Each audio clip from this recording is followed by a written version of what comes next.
Scientifically prove हो गया कि डाइटिंग मोटापा कम करने की बहुत ही घटिया टेक्निक है। सभी दोस्तों को ये कहना चाहूँगा कि डाइटिंग बिल्कुल नहीं करनी। Dieting is a totally unscientific method of reducing weight. Weight ज़्यादा होने का सबसे कॉमन काज है हाई ग्लाइसेमिक इंडेक्स वाले फूड खाना। जो वाइट राइस है, टोटली पॉलिश्ड राइस है, वो तो शुद्ध स्टार्च है, वो हाई ग्लाइसेमिक इंडेक्स है। जो 5 पिलर्स की बात है, वो 5 पिलर्स हमने इकट्ठे यूज करने हैं।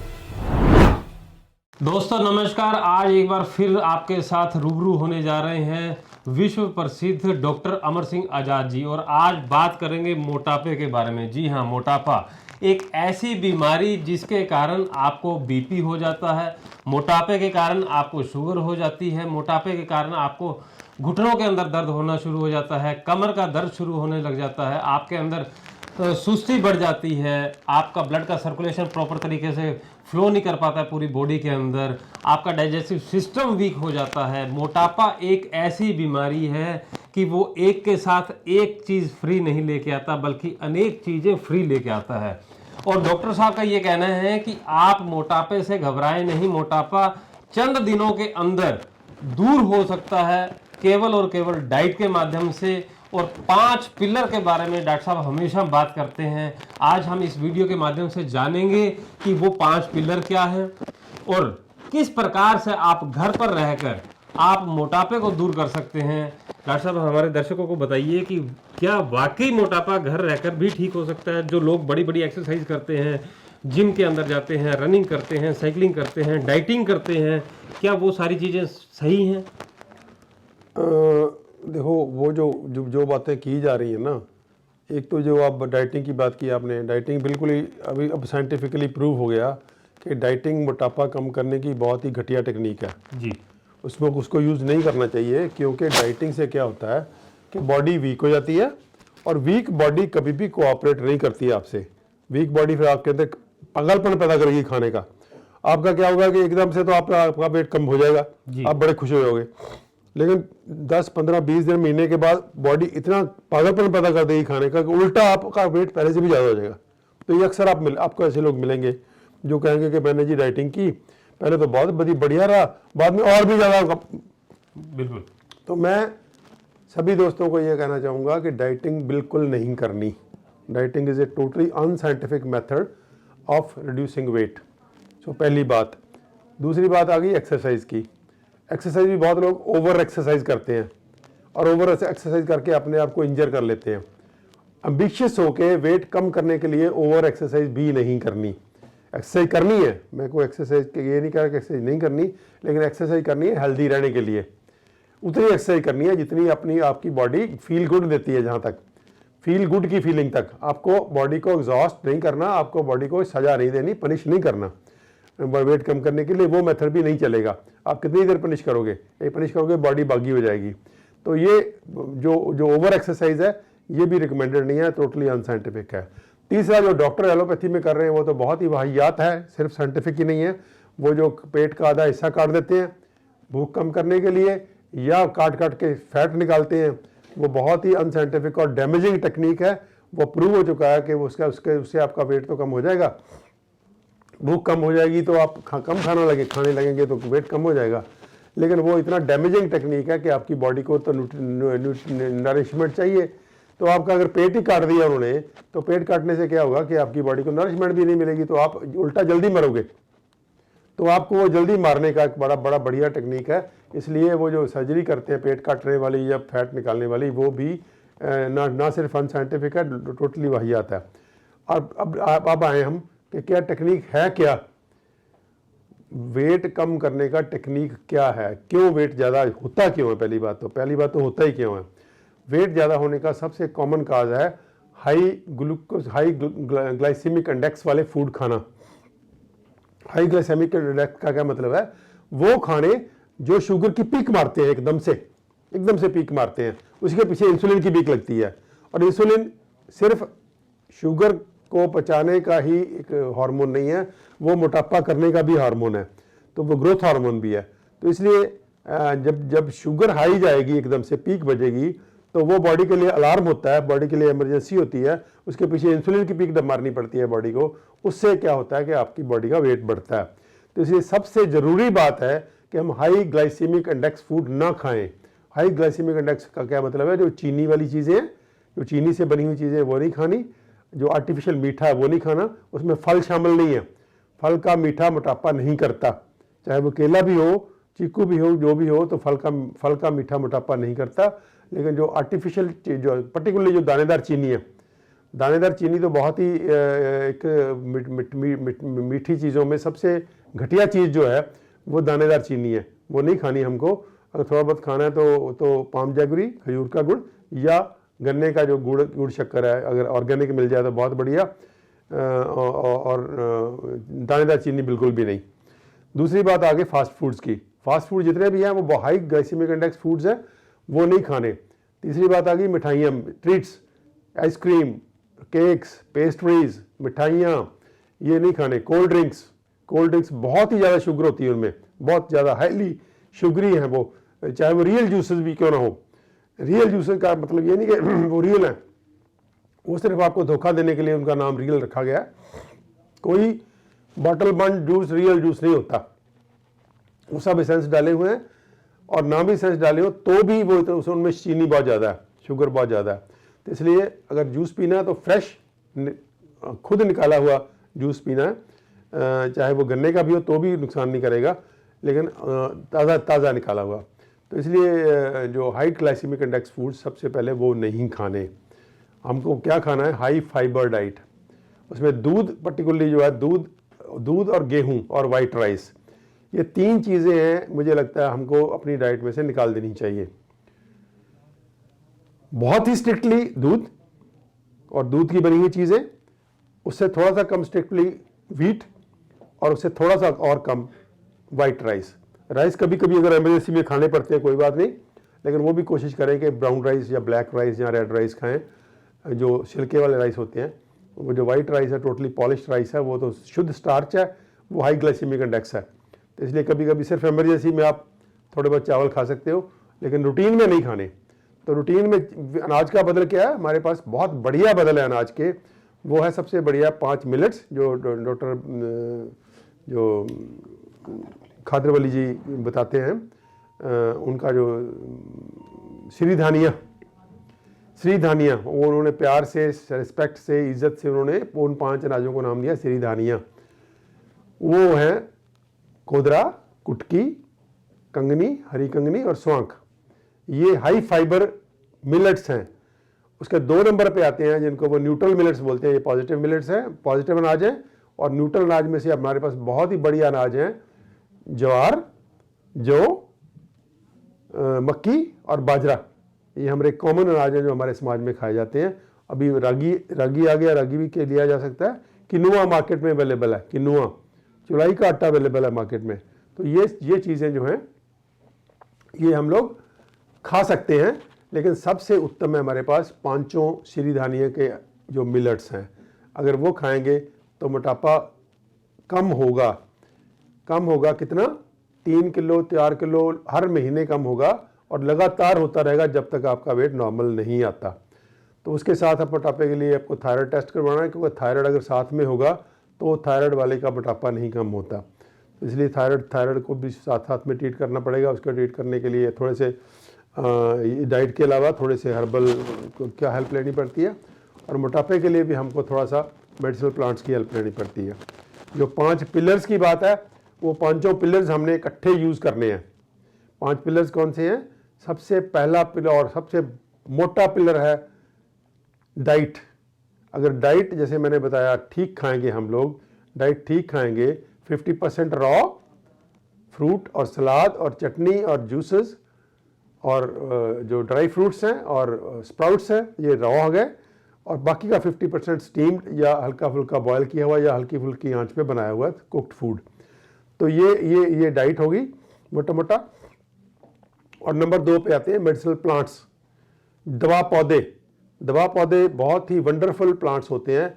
बहुत सारे पौधों में वेट कम करने का गुण है। जैसे मान लीजिए हल्दी है, जीरा है, अजवाइन है, पीपल है, हरशिंगार है, पनीर डोडी है, बहुत सारे ऐसे मेडिसिनल प्लांट्स हैं जो वेट कम करते हैं। तो उनको कैसे ले सकते हैं हम लोग, काढ़े की शक्ल में या मेडिसिनल वाटर की तरह। मेडिसिनल वाटर और काढ़े में क्या फ़र्क है, मेडिसिनल वाटर हम रात को बना के रखते हैं, जैसे मेथी पानी है। अब मेथी को कैसे यूज़ करना है कि रात को गरम पानी के गिलास में मेथी का एक चम्मच डाल के रख दीजिए, सुबह वो तैयार मिलेगा आपको, वो आपका मेडिसिनल वाटर बन गया। त्रिफला इसी तरह त्रिफले का चम्मच डाल दीजिए गर्म पानी में, सुबह उठ के उसका पानी पी लीजिए। इसी तरह जीरे का पानी पी सकते हैं, अजवाइन का पानी पी सकते हैं, सौंफ का पानी पी सकते हैं, गिलोय का पानी पी सकते हैं। तो ये मेडिसिनल वाटर्स हैं। और काढ़ा जो अब उसको फिर बॉयल करना है 5 मिनट के लिए, और बॉयल करके उसके बाद उसमें अगर ज़रूरत पड़े तो आजकल सर्दियाँ जैसे खजूर डाल सकते हैं काट के, वो मीठा अपने आप ही कर देगी। खजूर डाल के उसको आप ले सकते हो। अगर नहीं खजूर का मौसम है तो थोड़ा गुड़ या शक्कर डाल सकते हैं। तो ये काढ़े की शक्ल में मेडिसिनल प्लांट्स लेने बहुत ही उत्तम है। फिर फक्की हैं जो फक्की की शक्ल में भी लेते हैं। होल प्लांट्स, जो होल प्लांट्स हैं, ताज़े प्लांट्स मिल जाएँ तो बहुत ही बढ़िया, उसके ताज़े फ्रेश हो, नहीं तो फिर पाउडर फॉर्म में जो पाउडर होते हैं उनको हम फक्की बोलते हैं। हमारे कल्चर का वो पार्ट है, कब्ज़ की फ़क्की, मोटापे की फ़क्की, शुगर की फ़क्की। ये फ़क्कियाँ हमने बहुत सारी फ़क्कियाँ बनाई हुई हैं। फ़क्की का क्या मतलब है कि वो जो उसका जो पार्ट प्लांट का मेडिसिनल गुणों से ओतप्रोत है, उसको हम पाउडर फॉर्म में ले लेते हैं, ड्राई करके छाया में, शेड में ड्राई करके उसका पाउडर बना लेते हैं, उसको हम फक्की बोल देते हैं। तो फक्की अलग त्रिफला भी एक फ़क्की है। तो इसी तरह कब्ज़ की फ़क्की आपने पॉपुलर सुनी होगी, कब्ज़ की फ़क्कियाँ आती हैं। इसी तरह मोटापे की फ़क्की भी आती है। तो ये फ़क्कियाँ जो है ये भी बहुत बढ़िया हैं, फ़क्की साथ में ले सकते हैं हम मोटापे के लिए भी। नंबर 2 पिलर ये हो गया मेडिसिनल प्लांट्स का। तीसरा पिलर है एक्सरसाइज। एक्सरसाइज हेल्दी रहने के लिए बहुत ही ज़रूरी है। हमको एक्सरसाइज कितनी किस्म की हो सकती है। एक तो जनरल एक्सरसाइज में क्या आएगा, जैसे आपने वॉक करते हैं, सैर करते हैं, दौड़ते हैं, ट्रेडमिल करते हैं, जो कोई लड़कियां वो रस्सी वाली जो उनकी है हॉपिंग, रस्सी टपना जिसको बोलते हैं, वो 500-600 बार तक लड़कियां बड़े आराम से वन गो में कर लेती हैं। तो वो करना, या कोई गेम खेलनी, फुटबॉल खेल रहा है, कोई वॉलीबॉल खेल रहा है, कोई टेनिस खेल रहा है, कोई चिड़ी छिक्का खेल रहा है, तो ये गेम्स हैं। तो ये जनरल एक्सरसाइज हो गई। तो एक होती है स्ट्रेचिंग एक्सरसाइजेज। स्ट्रेचिंग एक्सरसाइज में जैसे योगा के आसन है। योगा के आसन तो चलो सिस्टमेटिक हैं, बहुत ही बढ़िया ढंग से हमारे ऋषि मुनियों ने बनाए हुए हैं। अगर जिसको योगा नहीं भी आता तो वो स्ट्रेचिंग एक्सरसाइज हम अक्सर स्कूल में करते हैं, पीटी एक्सरसाइज जिसको बोलते हैं हम लोग। वो अलग अलग पार्ट की, उसका पर्पज़ क्या है कि पूरी बॉडी के हर जोड़ को उंगली से लेके मुंह तक सब केले जोड़ को हमने स्ट्रेच करना है। और स्ट्रेचिंग का जनरल प्रिंसिपल हमने रखना है कि 10-15 बार नॉर्मल स्पीड में, फिर 5 बार थोड़ा सा स्लो, फिर लास्ट में उसको स्ट्रेच करके रोक लेना है, या पीछे किया तो ऐसे इसको रोक के रखना है। तो इनका अलग अलग इफेक्ट होगा। तो स्ट्रेचिंग एक्सरसाइजेस। और तीसरी होती है लोकलाइज्ड एक्सरसाइज। लोकलाइज्ड एक्सरसाइज, मान लीजिए आपकी आंखें कमज़ोर है तो आंखों की एक्सरसाइज है, आपको मुंह की कोई तकलीफ है तो योगा का माउथ योगा है, आपको पीठ की तकलीफ है तो पेट की एक्सरसाइजेज हैं, आपको टांग की कोई प्रॉब्लम है टांग की, तो वो लोकलाइज्ड एक्सरसाइज। तो 3 किस्म की एक्सरसाइज होगी, जनरलाइज्ड एक्सरसाइज, स्ट्रेचिंग एक्सरसाइजेस और लोकलाइज्ड एक्सरसाइजेस। तो ये तीनों को आपको अलग अलग अपनी बॉडी की नीड के हिसाब से एक्सरसाइज इज मस्ट। एक्सरसाइज के बिना कोई व्यक्ति हेल्दी नहीं रह सकता आज के ज़माने में। तो एक्सरसाइज है, क्योंकि आज और फिजिकल वर्क है नहीं कोई भी। पुराने ज़माने में तो नेचुरल फिजिकल वर्क इतना ज़्यादा था, जैसे कोई चक्की चला रहा है, कोई पानी का पंप ले रहा है, कोई सर पे बोझा उठा रहा है, कोई चारा ढो रहा है, कोई पानी ढो रहा है, तो वो अपने आप में अक्सर ये लोगों ने कैलकुलेट किया कि जो पुरातन आज से 50 साल पहले जो व्यक्ति था वो 18-20 किलोमीटर तो नॉर्मली वॉक करता था, और आज के ज़माने में 1 किलोमीटर वॉक करके भी अपने आप को बहुत समझते हैं कि हमने बड़ा अचीवमेंट कर ली। तो 18 किलोमीटर वॉकिंग थी उसकी। बाकी जो गेम्स थी बच्चों की, वो भी आपको जो बुजुर्ग लोग हैं उनको उनसे पूछ के देखिए, वो सारी की सारी गेम्स ऐसी थी, बहुत भागने दौड़ने वाली। तो ये फिजिकल एक्सरसाइज तीसरा पिलर है। चौथा पिलर है माइंड मैनेजमेंट। उदासी, या जिसको बोलते हैं डिप्रेशन और चिंता और जो मानसिक तौर पे जिसको कहते हैं जो जो डाउन रहना, चढ़ती कला में ना रहना, चढ़ती कला में ना रहना, वो जो है वो अपने आप में एक बहुत बड़ी बीमारी है। जो लोग मानसिक मेंटली डाउन रहते हैं, अनहैप्पी रहते हैं, खुश नहीं होते, दुखी रहते हैं, वो बीमारियों को इनवाइट करते हैं। तो इसलिए खुश रहना बेहद ज़रूरी है। चढ़ती कला, जिसको हम पंजाबी में बोलते हैं, चढ़ती कला च रहना बहुत ज़रूरी है। चढ़ती कला, नानक नाम चढ़ती कला, चढ़ती कला जो होती है, जो जो जो चढ़ती कला में रहना, क्योंकि परमात्मा ने, कुदरत ने हमें ये जीवन दिया है, ये शरीर दिया है, बहुत ही उत्तम है। आसपास में इतनी सुंदरता दी है कि हमको कोई उदास होने की बात ही नहीं है। हम ऐसे ही अपने इमेजिनेशन में, अपने ख्यालों में ऐसी ऐसी दुनिया खड़ी कर लेते हैं जिसमें हम उदास रहने लगते हैं। तो उदास रहना बहुत ही नेचर की और परमात्मा की तौहीन है अगर हम ज़िंदगी में उदास रहते हो तो, क्योंकि उदासी क्यों रखनी? जिस परमात्मा ने इतना कुछ दिया है उसको तो हमेशा धन्यवाद की स्थिति में हमको रहना चाहिए, थैंकफुलनेस। अगर थैंकफुलनेस में रहेंगे हम तो कभी बीमार नहीं होंगे। अगर कभी आप बिल्कुल ही हर वक्त यही कहते रहते हैं कि हमको कम मिला है और चाहिए, तो वो बीमारी इन्वाइट करेंगे। तो ये खुश और थैंकफुलनेस में रहना, जो खुशी और थैंकफुलनेस में रहना बहुत ही ज़रूरी है। और ये चौथा पिलर हो गया। और पांचवा पिलर है कि अलग अलग पैथीज़ को हमने अपनी अकल को यूज़ करके, अपनी सियानत को यूज़ करके, अपनी विजडम को यूज़ करके अडल्ट पैथीज़ को यूज़ करना है। जैसे होम्योपैथी कर सकते हैं हम लोग, बहुत ही बढ़िया।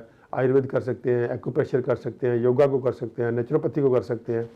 ये बहुत ही उत्तम थेरेपीज़ पैथीज़ हैं। और लास्ट में अगर आपको लगता है कि आपको एलोपैथी भी यूज़ करनी है तो उसमें भी कोई दिक्कत नहीं है। एलोपैथी भी बहुत बढ़िया, इसमें बहुत सारी साइंसेस में इतनी बढ़िया चीज़ें हैं कि आप एलोपैथी को यूज़ कीजिए, लेकिन अपनी पूरी विवेक, अपना पूरी दिमाग यूज़ करके और आसपास में पूरा डिस्कस करके, क्योंकि एलोपैथी में व्यापार इतना ज़्यादा हो गया है कि उसमें धोखाधड़ी बहुत है। और बिना मतलब के आपको दवाइयाँ खिलाई जाएंगी, या बिना मतलब के टेस्ट किए जाएंगे, या बिना मतलब के सर्जरी की जाएगी, इसका खतरा बना रहता है। तो इसलिए जब भी आप एलोपैथी का यूज़ करें ज़रूर जहाँ भी ज़रूरत पड़ती है, लेकिन बहुत ही सियानत से, बहुत ही सूझ से, बहुत आसपास में डिस्कस करके, एक से ज़्यादा राय लेके। तो ये पूरे के पूरे 5 पिलर्स हैं जिनको यूज़ करके हम सब बीमारियों का इलाज कर सकते हैं। और मोटापे का इलाज 100% है, इसमें कोई किसी को डाउट नहीं होना चाहिए। अगर आपको कोई दिक्कत है, या आपको लगता है कि वीडियो सुन के भी हमें बात नहीं बनी, तो आप हमें पर्सनली कॉन्टैक्ट कर सकते हैं। हम पर्सनली हिम्स हॉस्पिटल के नाम से पटियाला में भी सेंटर है और यहाँ डेराबस्सी में भी है। पटियाला के सेंटर में मैं पर्सनली होता हूँ 5 दिन के लिए और 6ठे दिन यहाँ होता हूँ डेराबस्सी में, सैटरडे शनिवार को। बाकी हमारे आचार्य मनीष जी हैं, डॉक्टर अवधेश पांडे हैं, जो डॉक्टर बिशुभराज चौधरी हैं, वो भी आते रहते हैं यहाँ, आप उनको भी मिल सकते हो। और आपको अगर बहुत सीरियस कोई बीमारी है तो हिम्स हॉस्पिटल में हम दाखिल भी करते हैं। इसमें सभी के सभी ये 5 पिलर्स हम यूज़ करते हैं। इन 5 पिलर को यूज़ करके हम आपको बिल्कुल तंदुरुस्त करने की क्षमता रखते हैं। आप हम पे पूरा विश्वास कीजिए, पूरा कॉन्फिडेंस रखिए, और आपको अगर कुछ चीज़ सीखनी है तो हम आपको सिखाने के लिए हमेशा तत्पर हैं। मुझे लगता है ये वाइटनेस वाली चक्कर में नहीं उलझना चाहिए, क्योंकि चक्कर पता क्या है, अब मिलेट, अब हम बनाते हैं नट्स मिल्क, वो भी तो वाइट है जी। नट्स मिल्क बनाएंगे वो भी तो वाइट है ना। जी जी। तो इसलिए वाइट नारियल ग्रेवी वाइट है जी। तो ये वाइटनेस का सवाल नहीं है, सवाल है वाइट जो रिफाइंड वाइट है। रिफाइंड वाइट, जैसे चीनी है वो रिफाइंड है जी। नमक है जो मार्केट में अवेलेबल है वो रिफाइंड है जी। ठीक है। इसी तरह दूध जो है, दूध तो वैसे ही बॉडी के लिए कोई जो गाय भैंस का दूध है वो बॉडी के लिए वैसे ही कोई बहुत ज़्यादा बढ़िया खुराक नहीं है। बॉडी उसके बिना बहुत अच्छी खुश रहती है। लेकिन अगर आपको यूज़ करना ही हो तो फिर दही वाली चीज़ें जो उसको जमा करके दही वाली चीज़ों का इस्तेमाल मच बेटर है एज़ कम्पेयर टू मिल्क। तो दूध से 4 चीज़ें बनती हैं। दूध से दूध वाली चाय, मिठाइयाँ और पनीर, ये बिल्कुल नहीं खाना अगर आपको हेल्दी रहना तो। या फिर बहुत हेल्दी व्यक्ति है तो कम से बहुत ही कम खाए कभी कभी। और जो बीमार व्यक्ति कभी बिल्कुल ना खाए। बीमार व्यक्ति को हम बिल्कुल मना करते हैं, आप दूध वाली चाय, मिठाइयाँ और पनीर मत खाइए।